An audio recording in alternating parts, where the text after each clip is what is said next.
to the Mars Wellness Village, and this talk is all going to be about grow and glow, because health and wellness is all very important, but we all want to know how to have glowing skin and amazing flowing locks, don't we really, at the end of the day? And yes, we can be doing all the diet and lifestyle things, and that will help, and we'll get into that. But we've got two absolute experts in skin and hair who are at the forefront of all of this. So I want to introduce you to them both. Anita Donahue from Annutri and Jennifer Rock from Skingredients. Thank you.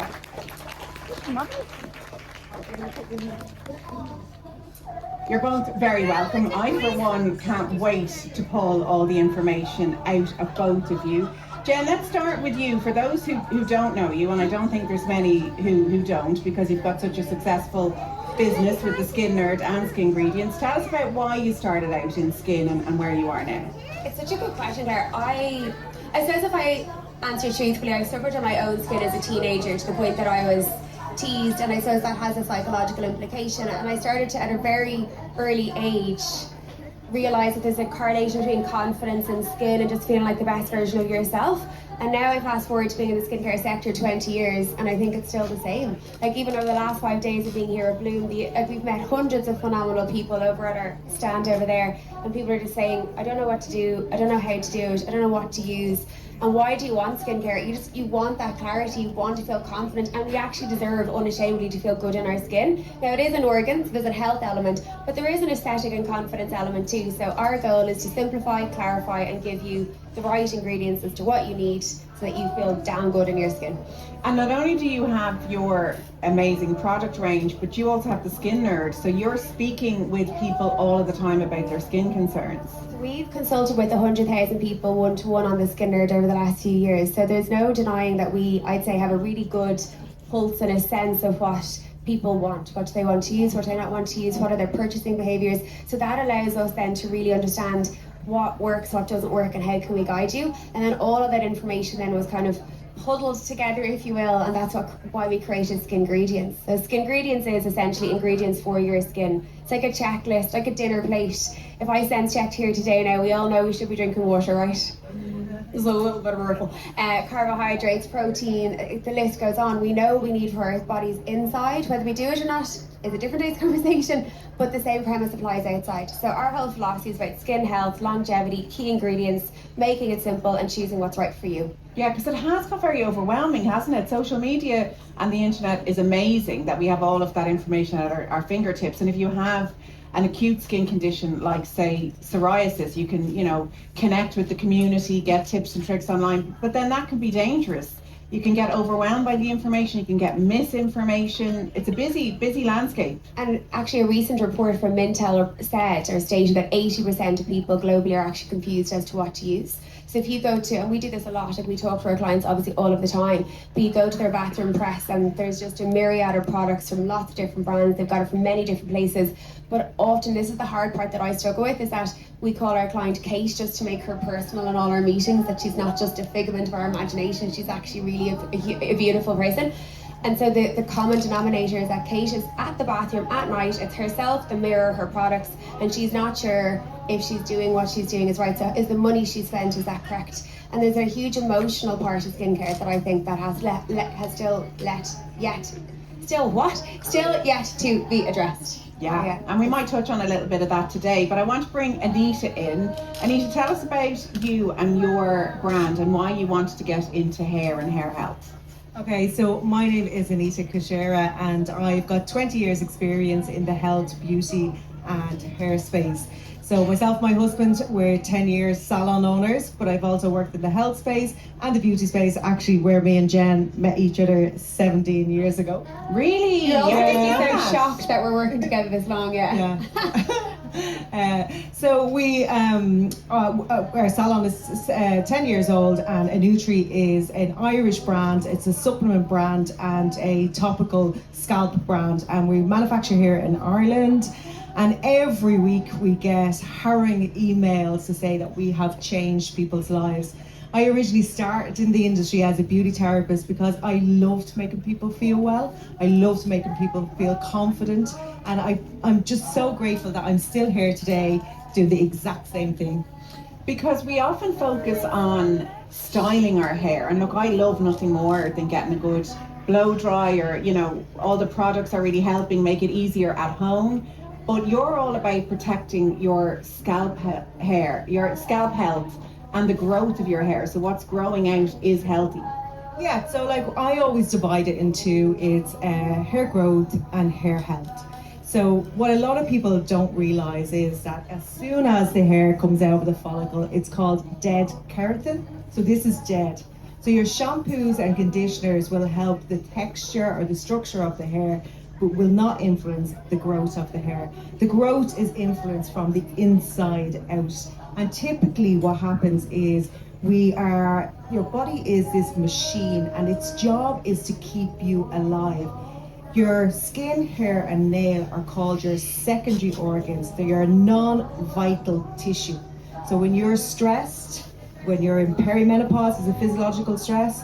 When you're taking medications is stress in your body. Life is stressful, we're all stressed. Mental stressness. Your body will prioritize those nutrients to send it for your bigger organs, because you can live without your hair and you can live with bad skin. So what we have developed is a supplement to nourish your body, and your body is so smart, it'll send the right ingredients to your hair follicle to grow, because the follicle is deep in your scalp and it's connected to your bloodstream. And it's the fastest dividing cell in the body. So it's so important that it gets lots of oxygen, lots of nutrients, and lots of blood supply.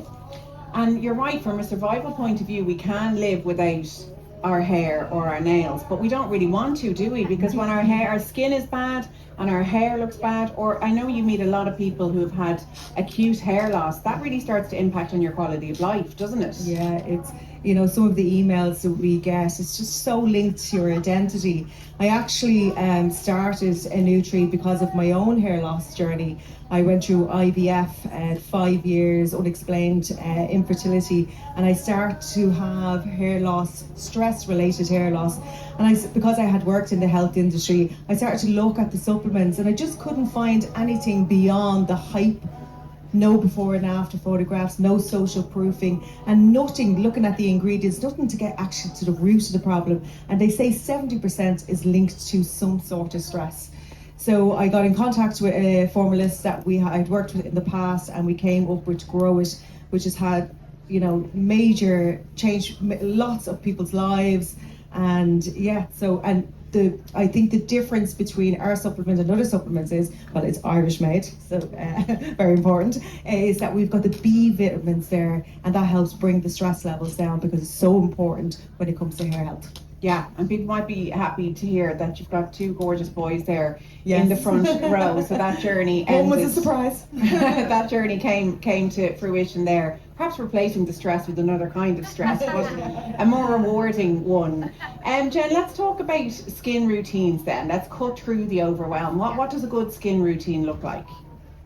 So it's back to what I suppose I really believe in, is about simplicity. And like, who here has a lot of time in the morning? Does anyone here have like hours and hours to lounge around? And I mean, maybe that's the goal in life, but I think the reality is that skincare shouldn't have to take up your mental headspace, and it shouldn't have to take up a lot of minutes either. So this might sound like a lot, but I promise you faithfully, it could take honestly 60 seconds to 2 minutes, like max. But it's cleansing in the morning, cleansing in the evening. Then it's a hydrating serum of some form, which we'll talk through in a second. The most important piece there then is a vitamin A, making sure you have some form of vitamin A in your skincare regime. That's typically in a serum format, and then an SPF. So it's kind of 4 steps by day, 4 steps by night. Now look, if anyone is reading the papers, you're reading blogs, magazines, on social media, there's a huge kind of virality and trend towards Korean skincare, lots of skincare brands, and we're being influenced globally, which is phenomenal. But there's an awful lot of, I suppose, encouragement to do 8, 9, 10, 11 steps, and you just genuinely don't need to do it. And I think that's my bugbear when clients come to us, whether it's a day like today, and they're saying, I use brand A and I'm doing this, this, this, and this. People are trying so hard, but they're not sure what's in it and what's actually having the impact. So if I can do a quick whistle-stop tour as to a checklist, It would be a hydrating cleanser of some form, trying to remove that stripping wash sensation from your life. Mainly So that because dryness, you don't want to feel that. Yeah, So should it be creamy? psychologically. Your one is creamy. yeah, so for us it's all about creamy, hydrating, giving back to the barrier, good ingredients like probiotics, prebiotics, glycerine, niacinamide, just goodness back to the skin. Yeah, so not a I- gel and not an exfoliator every day. Unless you're extremely oily. Like there is Okay. a time and a case for them, but yeah, great question, because ultimately it's about a cream-based cleanser. But if I could just go a step further, there's a lot of cream-based cleansers out there that just smell nice and that just feel nice, and they're beautiful if you're having a beautiful spa aromatic facial. But if you want something every single day to give back, it's kind of like the Simproof of skincare. You want something that actually has the correct levels inside. So for us, yes, it's a creamy cleanser. Then a hydrating serum, but ideally one that is packed full of antioxidants. So think about your fruit, your veg, what we know we should be putting into our body every day. Same concept outside. So see the skin as a double organ, if you will, like as in inside feed it, outside feed it. And then retinoids, truly retinoids make the biggest difference to your skin. I'm sure you'll ask about that later. And then a non-negotiable is SPF. And the best SPF is the SPF that you like. If you don't like the texture of it, you ain't going to apply it. And if you ain't going to apply it, it's just sitting on the bathroom press. And my last piece, I suppose, in terms of regimen is you don't need to complicate it, but I would encourage you to take a photograph, no matter what brand or where you're getting the products. Take a photograph on the first day you buy something, just of your own skin, just for yourself, and then take another one 30, 60, 90, 120 days later.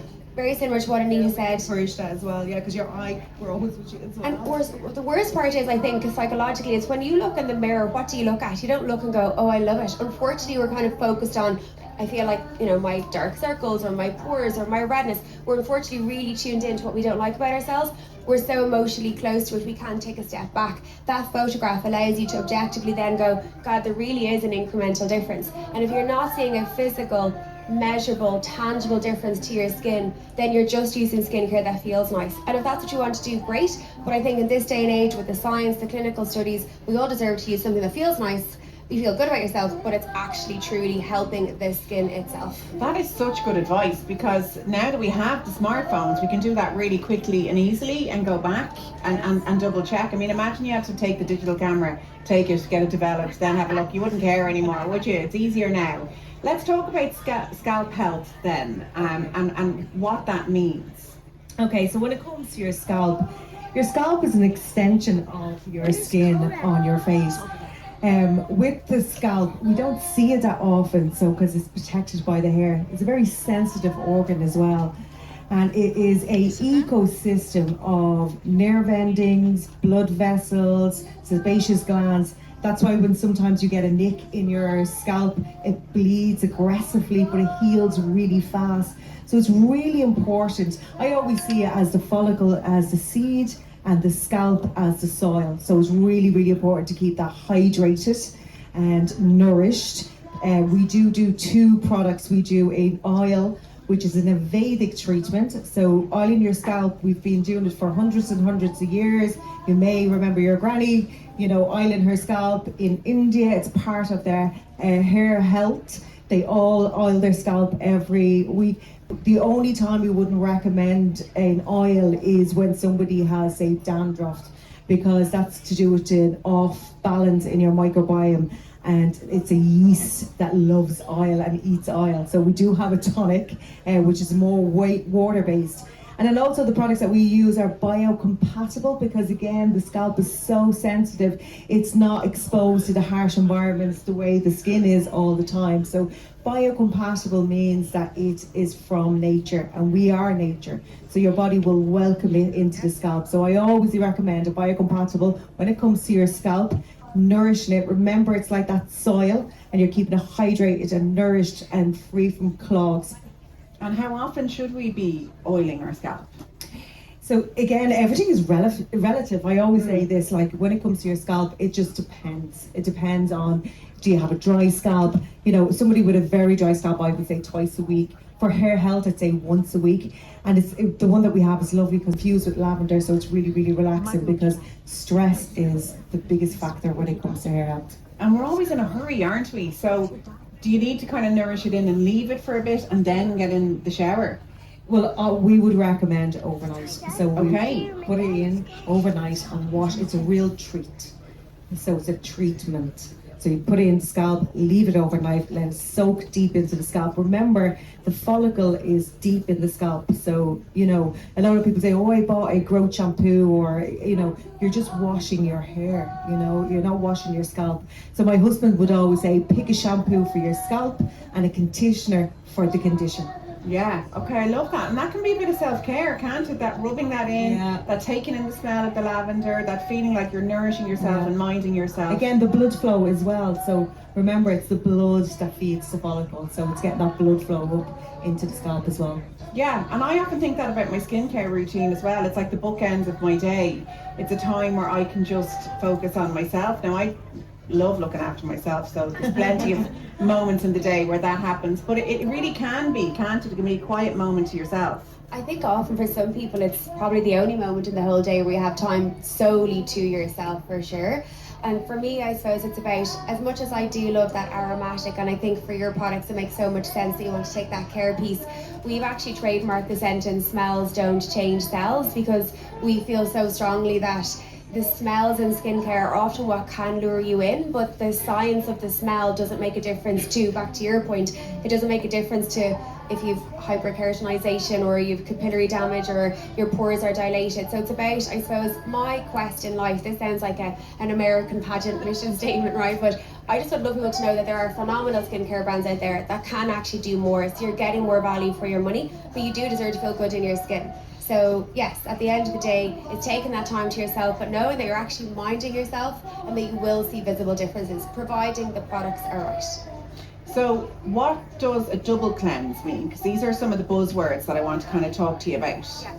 So double cleanse means exactly as it says, you're cleansing twice, you're double cleansing. I suppose the confusion comes that people think they have to have an awful lot of cleansers, and the good news is you do not. You could use the same cleanser that we spoke about earlier, that kind of pre-probiotic concept, and just use it twice. So why would you do it twice then when we're talking about having so little time? But the goal, I suppose, at night is a day like today, right? You're walking around, you're having a fantastic time, you're in love with Mars, you're coming over to Annutri Skingredients, but you've got pollution, there's oil, there's debris, there's secretions on the skin. It is important that you thoroughly cleanse that off at the end of the day. So that's what your first cleanse will do. It will take that kind of day away, if you will. And then your second cleanse is what we call, like a treatment cleanse. So it's kind of targeted to the clean skin. So you then ensure that when you put on your serums, you're actually able to get the product in and through and to the skin that you want it to. Okay, I'm learning here. I thought a double cleanse was only the day you were wearing makeup. So the first one is taking the makeup off, the second is taking all the debris. But no, every cleanse should be a double cleanse. Now back to what we said earlier, that it shouldn't be something too wash orientated or what we call surfactant. If anything that you're using on your skin feels like it's like void of moisture, then I wouldn't want you to use that twice. So it's about looking after the skin's barrier whilst you're doing it. But that's all it is. And then if, for example, you're like me and you're walking, talking hormone and spots are still a reality, or maybe you're drier skinned, your second cleanse could optionally be another cleanser that's specific to your skin. So example, one of our products there is a dark blue bottle. That is ideal essentially for anyone that has kind of oilier skin, because there's an ingredient in it, salicylic acid, that will mop up extra oil. So let's say last night, I know that I'd like to look slightly dewy today for you all. So I would have done the dark cleanser for myself, which means I'm just mopping up any extra oil, so my makeup will sit beautifully all day. But I only do that once or twice a week. Okay. So double cleanse, you can use the same cleanser twice. Or if you want to really target your skin, you could use another cleanser for oilier skin or another cleanser for dry skin. And you're only doing that a couple of times within a week. So they last you months. And just with our hands in water, or, you know, I know you have your cleanse off mitt, which I still use religiously. And do we use hot or cold water? So with regards to your hands, I think our hands are our greatest tool for sure when you're at home. There is a lot, back to what you said earlier, Claire, having that moment in time to yourself in the evening, actually truly manipulating your hands all over your face, getting right into the nooks and the cranny. I see, oh my goodness, I was somewhere recently on a work trip and we happened to be washing our faces getting ready, and everyone was in the bathroom mirror, and I mean they were scrubbing their face like they were trying to clean a kitchen toilet, or a kitchen toilet, a kitchen sink bathroom toilet. And I was like, sorry, what is this situation? So, you know, just taking a few minutes to really manipulate and get in around the eyes, right up through the eyelashes, and it calms you, but it also means it's a really thorough cleanse. You can, of course, use our cleanse off mitt or a flannel or a face cloth, but truly thoroughly removing your cleanser is really important. I always say I don't like the splash and dash, which sounds provocative, but isn't meant to be that. But you know what you see in the ads that people kind of do this sprinkle. I really need to take your cleanser off so that you have a really fresh palette to go then to put on your serums.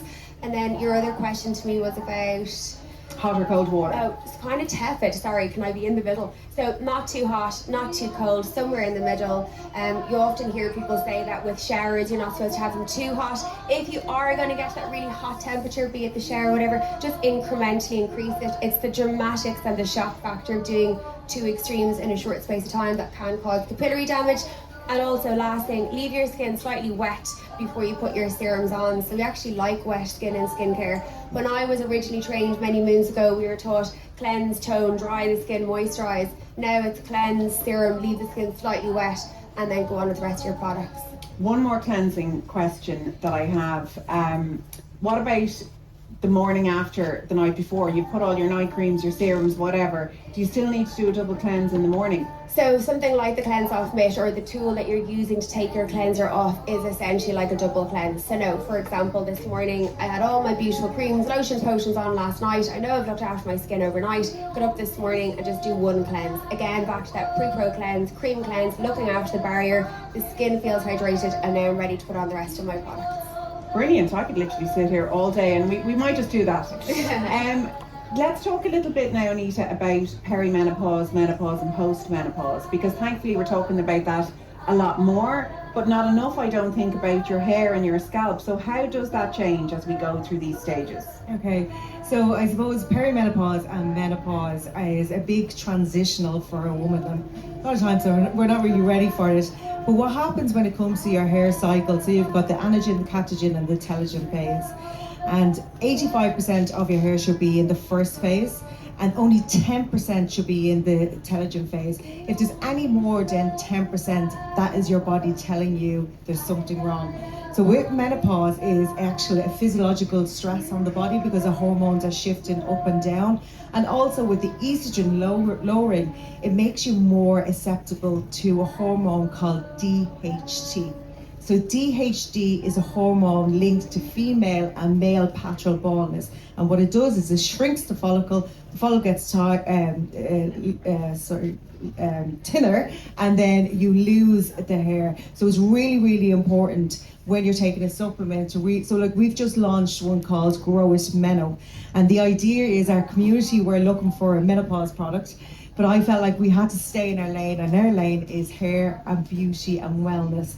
So what we did is we built on the foundations of Grow It, and we added in ingredients to help through this transitional time.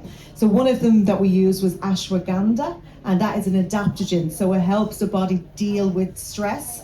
And then another lovely ingredient that I'd love to talk about is nettle, neantog. And in Ireland we're I suppose abundant in nettle, but this is a powerhouse of bioavailable minerals. It's full of calcium, iron and magnesium. And I suppose traditionally it was an Ayurvedic treatment. People used to call it the poor man's stew, but it's actually a wise woman's herb. And it's fantastic. People used to wash their hair and scalp with nettle. So we've got like the ashwagandha, we've got lion's mane, which is great for cognitive and focus. I know I'm really bad at perimenopause myself, really bad at word retrieval, brain fog, so that's incredible herb in the Grow It Meno. And then stress, again, obviously menopause is a stress on the body, so it's really important because stress is what brings that hair into, it's called telogen effluvium. So it's, and high cortisol as well can bring the hair into telogen effluvium, which means the shedding phase. So it's really important to keep those stress levels down during this transitional time.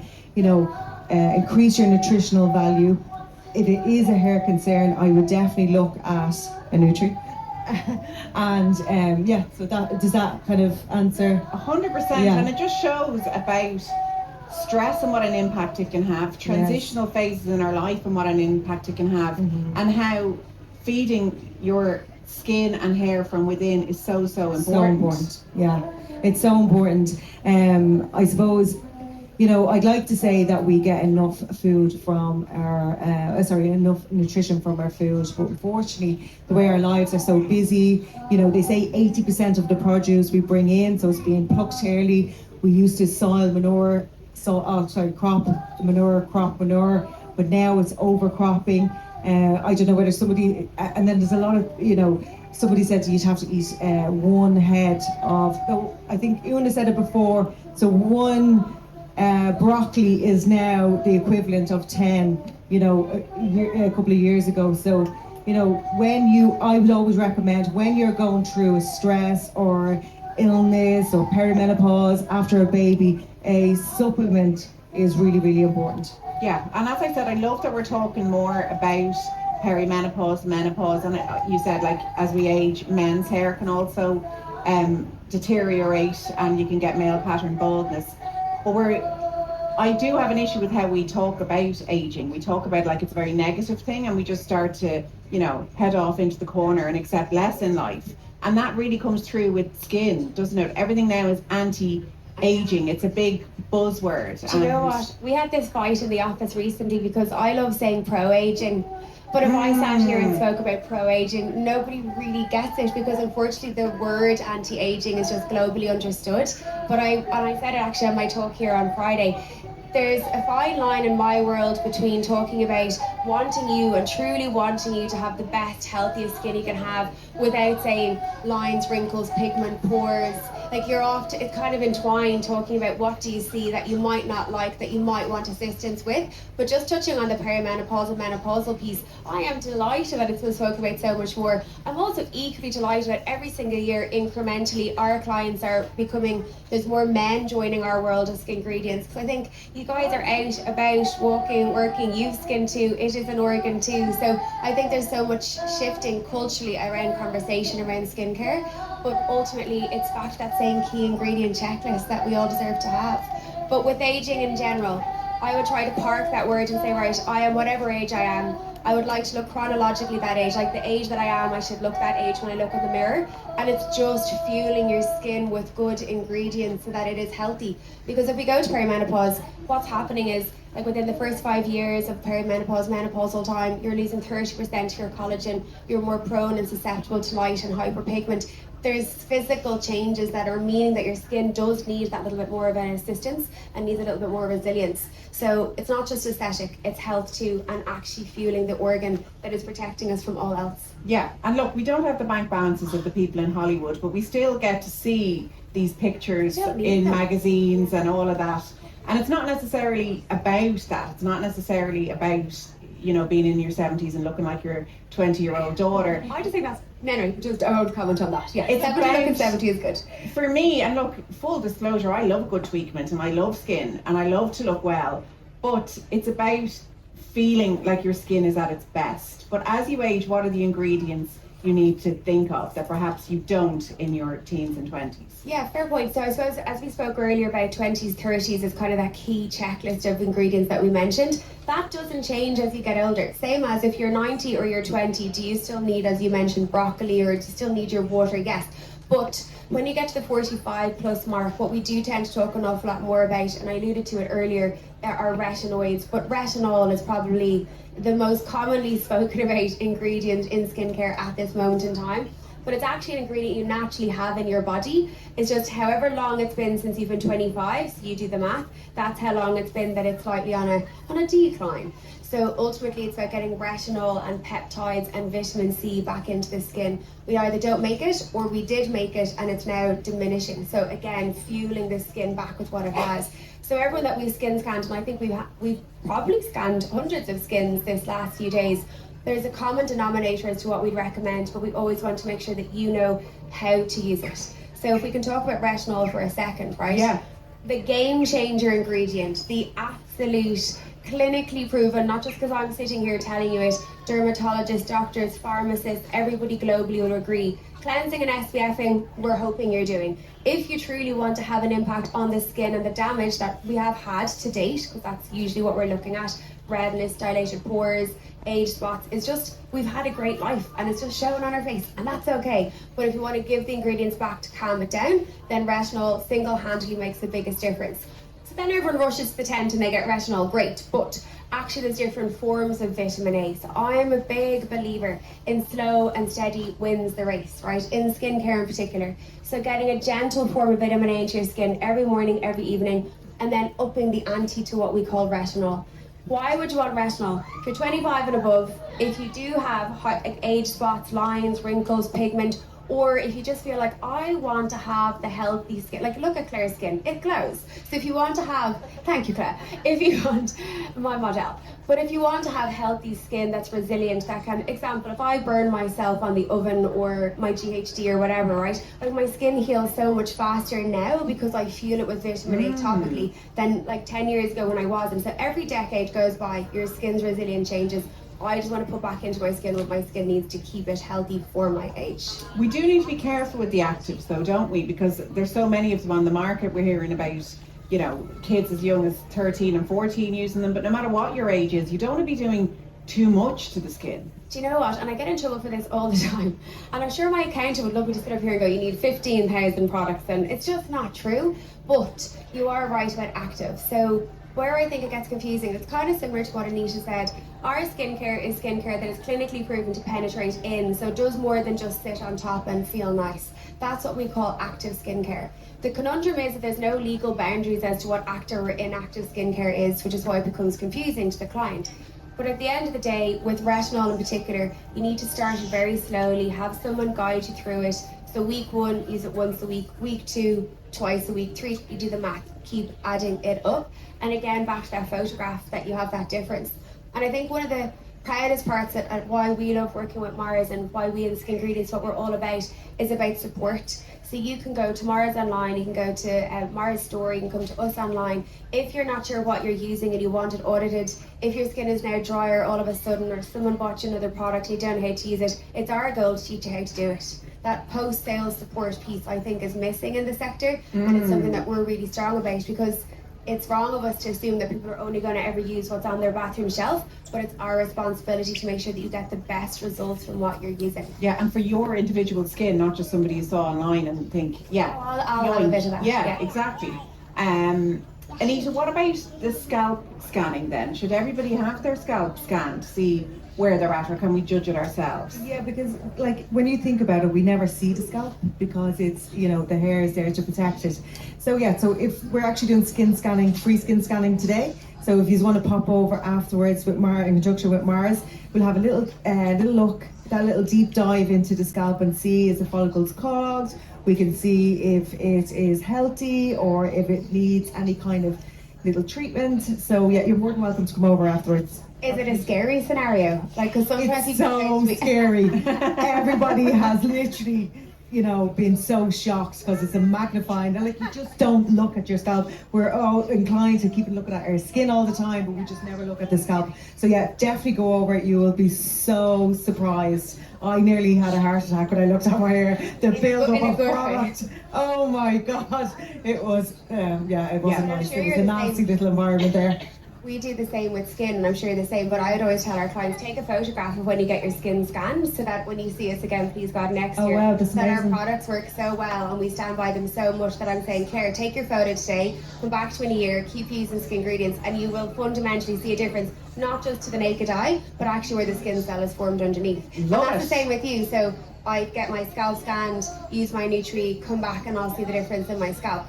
There's very few brands that stand and walk the walk. Yeah, I love that idea. Yeah. Well, I can't wait to have both done. Yeah. Both done. And Skingredients are over here, and Annutri, are you over here? We're over here in the Mars tent. Check up tent. You know, Jen is so right. Asking about your own particular skin and scalp and hair is so important. So when you have these geniuses here, do lean into them. And before I let you go, I just want to tell you one thing that I know Jen won't mind me saying. Anita was actually really nervous about public speaking. Is she not one of the best speakers you ever came across? You wouldn't actually be nervous at all. Yeah. Because you said you had a bad experience once, I years did, ago, yeah, and I just yeah. want you to replace that memory with that one of everybody clapping you on, because you did an incredible Thank you job, so and you're much, obviously very definitely. passionate Yes. and informed in what you do, so thank you so much. That's Anita from Annutri, and as ever, the fabulous Jennifer Rock from Skingredients and the Skin Nerd. Thank you very, very much, all of you.